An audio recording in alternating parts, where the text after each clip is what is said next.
The 34th President of the United States was Dwight D. Eisenhower, who served from 1953 to 1961. Dwight David Eisenhower, a five-star general during World War II, assumed the presidency on January 20, 1953, succeeding Harry Truman.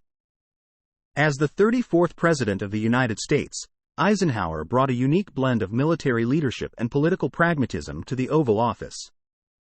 His presidency, often characterized as the Eisenhower era, witnessed a focus on domestic prosperity, Cold War diplomacy, and significant advancements in civil rights. Born on October 14, 1890, in Denison, Texas, Eisenhower's military career distinguished him long before he entered politics. His leadership during World War II, particularly as Supreme Commander of the Allied Expeditionary Force in Europe, solidified his reputation as a capable and strategic leader.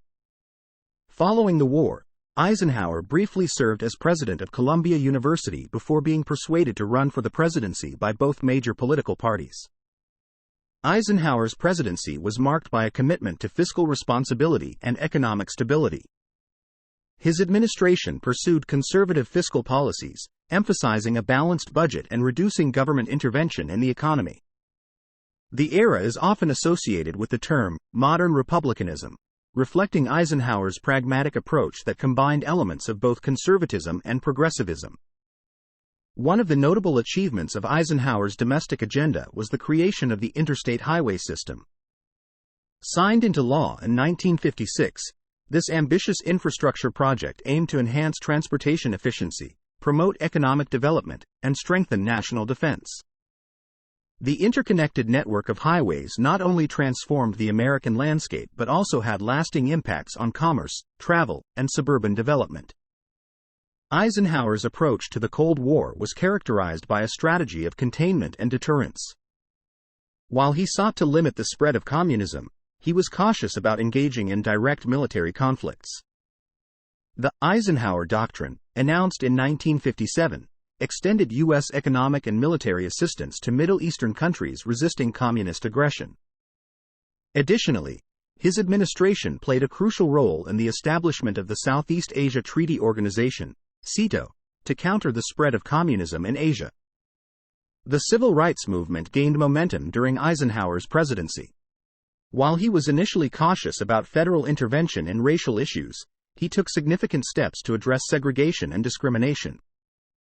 In 1954, the Supreme Court's landmark decision in Brown v. Board of Education declared state laws establishing separate public schools for black and white students to be unconstitutional.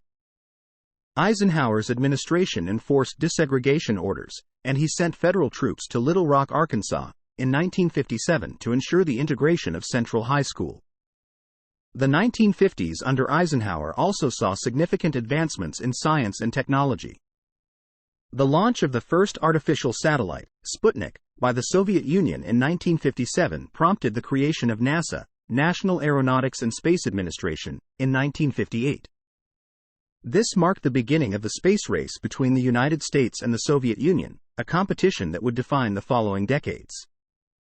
Eisenhower's presidency concluded in 1961, and he left office with a legacy that balanced conservative values, economic prosperity, and progress on civil rights. His ability to navigate the challenges of the Cold War, foster domestic growth, and address civil rights issues contributed to the stability and prosperity of the United States during a pivotal period in its history.